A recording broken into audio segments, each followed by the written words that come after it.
So mortgage originations are up over 20%, yet their share of those mortgages are going down. Like, that's not a good indicator. If this was a public company, we'd be calling for this guy's head. Just because it's a public corporation, I think he needs to be held accountable. Hey everyone, welcome back to the Mark Loeffler Experience.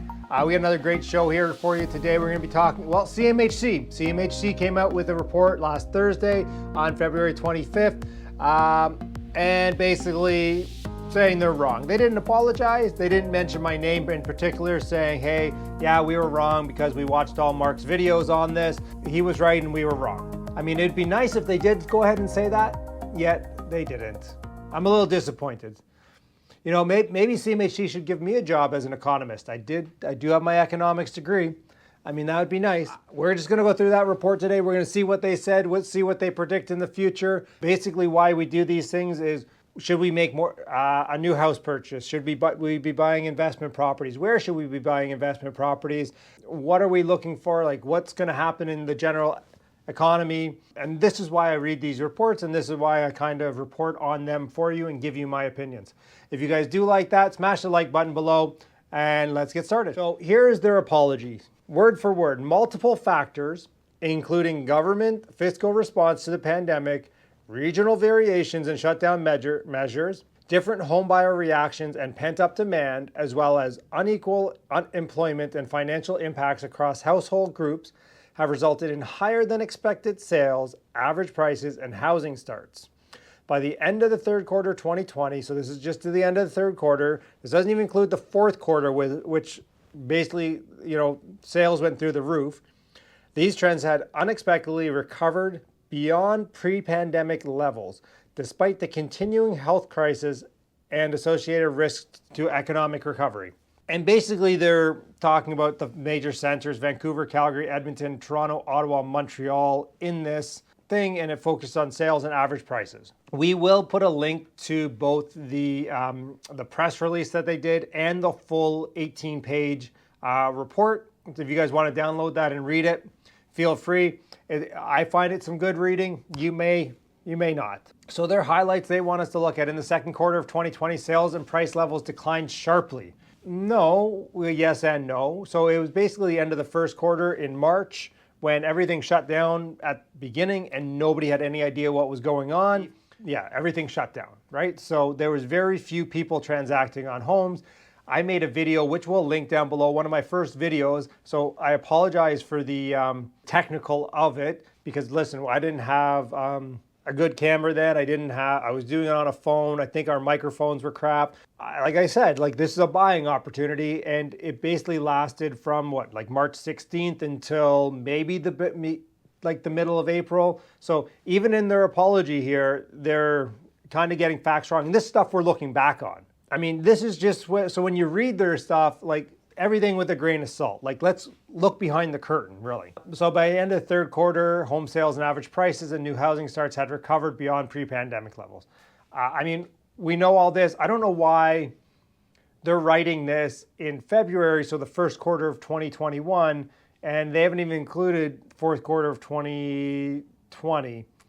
It seems a little strange to me. Anyways, I don't work for them. I'm not a government employee. So what do I know? I think you should be able to be a little bit more up to date. So obviously initial lockdown restrictions during second quarter resulted in delayed demand. This basically happened and I'll speak in English rather than this happened in the spring market. We know that the spring market in real estate is usually a busy time.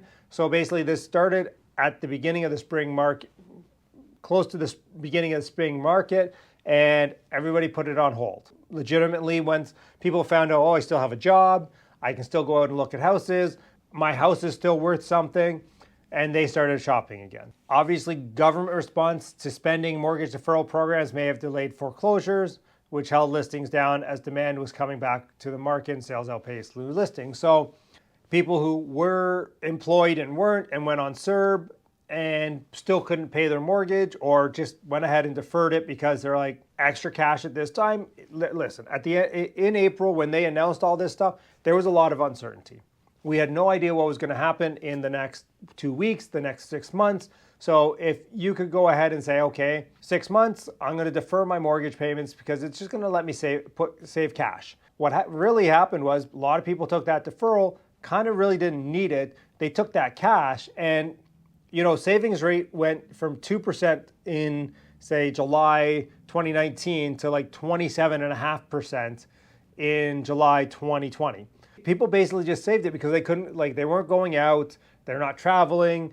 We've talked about, I've talked about that I don't know how many times on the channel. So if you're new to the channel, that's what happened. If you're not, then I'm sorry, we have to keep rehashing the same thing over and over and over again. We're still going through this. Again, they talk about, which we've talked about on the channel, the disproportionate amount of how this has affected lower income employees rather than higher income workers who just adjusted rapidly and basically just started working from home. They're saying their rapid recovery and pent-up demand translated into the resale market, obviously still in the second and the third and the fourth, and now we're sitting in the first quarter of 2021. Here they talk about demand for less expensive housing fell in the wake of major loss of income for household employed in lower paid industries. And they're saying that's because obviously they could not adopt to remote work conditions, like accommodation food services, and sharp decline in new migrant arrival. I'm just going to share, like, you're talking condos in major centers. I think a lot of that was that, people wanted to, like, we didn't know what was going on. So do you want to live in a box in a sky with 400 or 800 other people, sharing the elevator and all that? Plus, the reason you live there in the first place, because you're working there, you're there for the nightlife, the restaurants, the theater, whatever that is. You're basically saying, okay, well, I'm going to forego this to live here, and now all that's gone. So I don't think it's the lower paid people who are losing their jobs or they're on hold, because we're going to reopen at some point and they those jobs will come back. Those guys are renters. I'm going to say 90% of the people who are affected of this have been renters. Obviously, oil producing provinces, lower oil prices did impact their housing market, which didn't start kicking in until later in the year. Again, we've talked about this. Lower interest rates have fueled that a little bit as well, but they're starting to come back job-wise as well. So just to summarize this and everything, like the reports on there, if you guys want to get these reports, like, I subscribe, I get them in my email. So whenever they come out, I read them and I pour through them just for you guys. And I'll always come on and I will speak in plain, at least my plain English, what I believe is going on with them. But just their summary and of the pandemic housing trends and risks. Existing home sales and price level have generally exceeded pre-COVID levels and CMHC's forecast range over the pandemic. No crap, Sherlock. Like, you guys were said, best case scenario, we're going to go down 10%. Worst case scenario, we're going down 50%. In my opinion, they haven't done a good job representing Canadians as a Canadian institution. I think that comes from the top there. Chicken Little Siddell, I don't know that he's steering this ship correctly. A Crown Corporation that actually is profitable, or well, let's see what their profit is going forward, because they're losing business to third-party insurers because they are pulling back at a time of great growth. So mortgage originations are up over 20%, yet their share of those mortgages are going down. Like, that's not a good indicator. If this was a public company, we'd be calling for this guy's head. Just because it's a public corporation, I think he needs to be held accountable. He is steering this ship, and anyways, I'm not going to get on the high horse on that. So they just basically say higher income work is adjusted rapidly.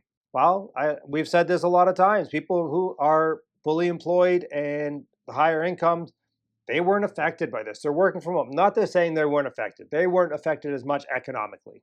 And everybody thinks that, mortgage rates are going to remain low. Again, we talked about that with the Bank of Canada, saying that till we get back to full employment and beyond, then they're looking 2023 for something like that. In addition, the impetus from demand on the average home prices, there's evidence that demand has shifted to more expensive existing homes in Toronto, Vancouver, Ottawa, and Montreal over the course of pandemic. And now, so they're even a day late, dollar short, because we're starting to see the condo markets in Toronto and Vancouver start to get multiple offers again, start to be a little bit more robust. Once this is open, we're obviously we're getting the jab or the vaccine is coming through in greater numbers, that's going to start to open us up a lot more. Employment's going to come through. It's going to be a boom for rentals. And, again, in the face of government intervention, I think this market continues.